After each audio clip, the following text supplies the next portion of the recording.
En esta clase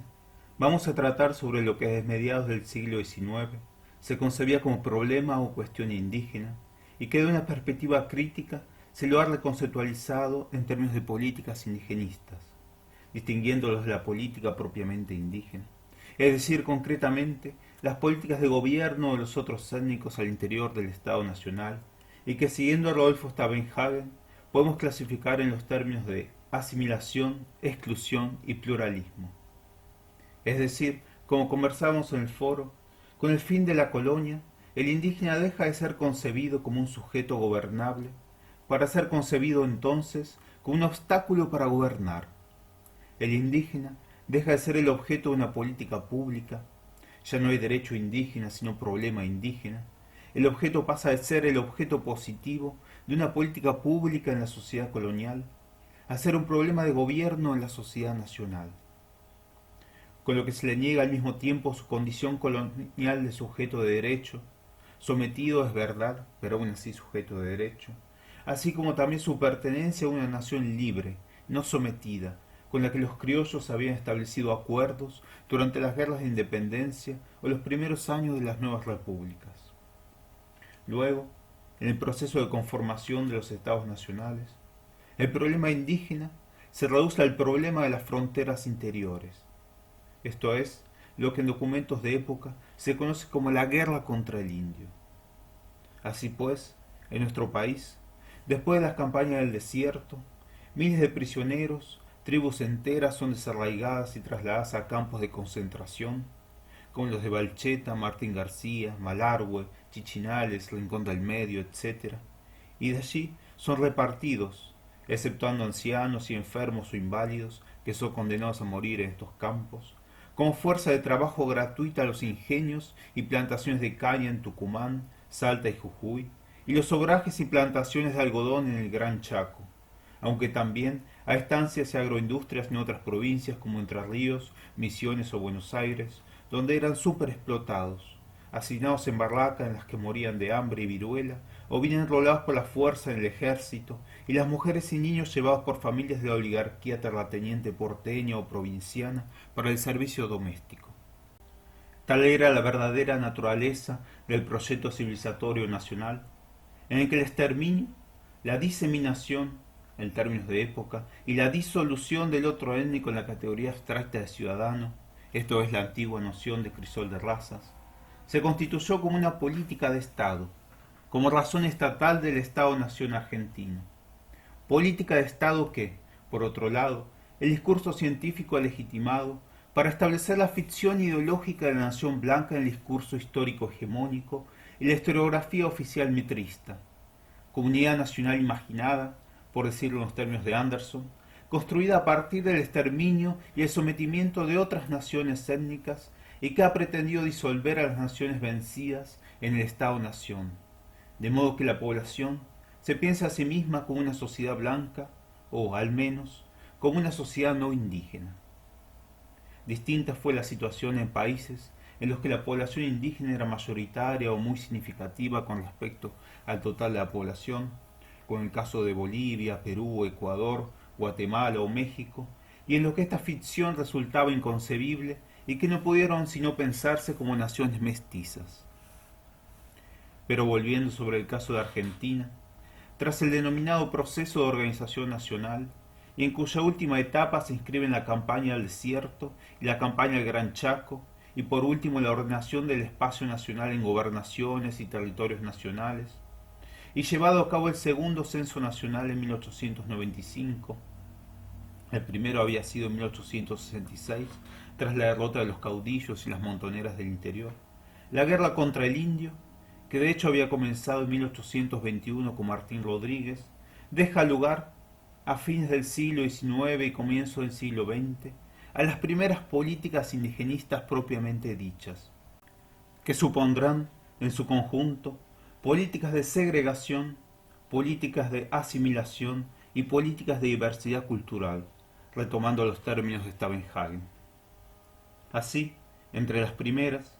podrían comprenderse los ordenamientos poblacionales efectuados por el Ministerio de Guerra,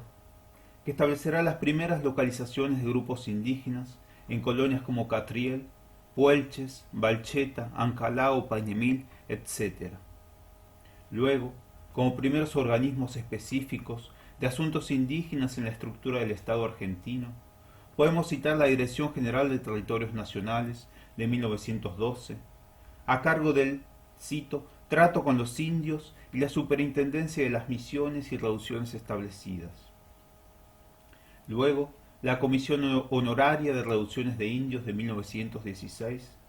o bien la Comisión Nacional de Protección del Indígena y el Régimen de las Colonias de 1939, que en su conjunto buscaron confinar a los grupos indígenas en reducciones o colonias como Napalpí o Bartolomé de las Casas, dejándoles habitar temporariamente determinados espacios y exigiéndoles la entrega del 15% de las cosechas. O bien misiones, como las que establecen la Orden Franciscana en Salta o los anglicanos en Chaco y Formosa. Se trata de un primer disciplinamiento o normalización del indígena como fuerza de trabajo,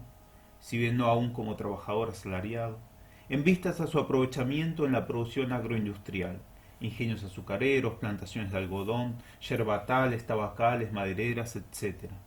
Lo que implicaba también su aculturación y conversión al cristianismo por la Iglesia católica, franciscanos, salesianos, etc., o la protestante, anglicanos, menonitas, pentecostales, etc., adoptando así los valores de la moral judeo-cristiana, en un sentido beberiano de adaptación cultural al capitalismo, lo cual, en el caso de los indígenas chaqueños, aseguraba su sedentarización y disponibilidad, es decir, en otras palabras, la organización espacial de la fuerza de trabajo. Las políticas de asimilación, por otro lado, como las llevadas a cabo desde el Código de Trabajo de Irigoyen de 1921, la Dirección de Protección al Aborigen de 1946 o la Dirección de Asuntos Indígenas de 1958, buscaron integrar al indígena ya aculturado a la sociedad nacional como un proletario rural o urbano, desconociendo su condición étnica a través del mecanismo biopolítico del mestizaje o blanqueamiento social. Y a pesar de que ese entonces habrían tenido ya lugar, en el ámbito internacional, un primer reconocimiento de los derechos de las poblaciones indígenas en el Convenio 107 de la Organización Internacional del Trabajo sobre protección e integración de las poblaciones indígenas y otras poblaciones tribales y semitribales en los países independientes de 1957, convenio al que la Argentina adhiere en 1959 a través de la Ley Nacional 14.932. Volviendo, las políticas de asimilación pueden entenderse como un segundo nivel de disciplinamiento o normalización social,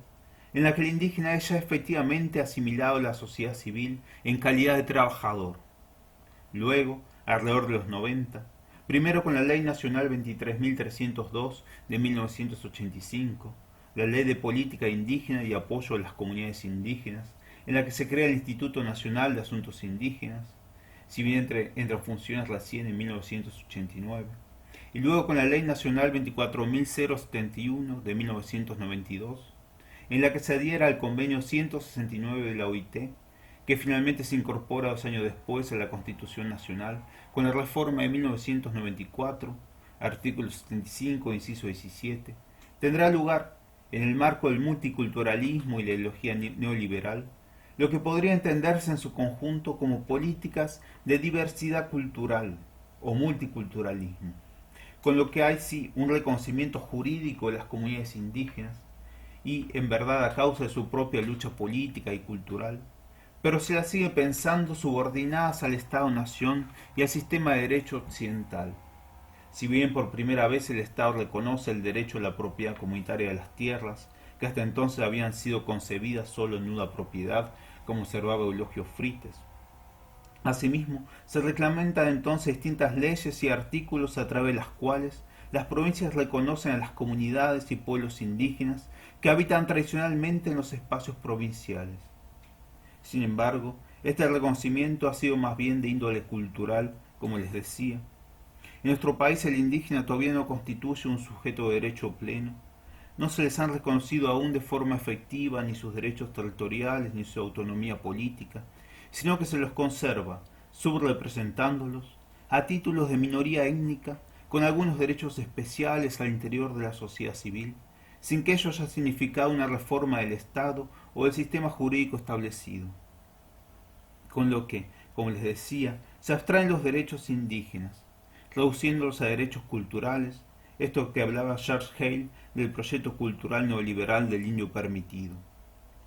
Abstracción y culturalismo, que justamente son puestos en cuestión los reclamos territoriales y la lucha por la libre autodeterminación y autonomía indígenas. Aparece entonces la figura del indio como terrorista, representándolo como aquel que hace peligrar la sagrada unidad nacional, que en realidad no es sino el modelo decimonónico de nación monocultural, etnocéntrica y racista, que pretende representar el estado de civilización ante las fuerzas disgregantes de la barbarie.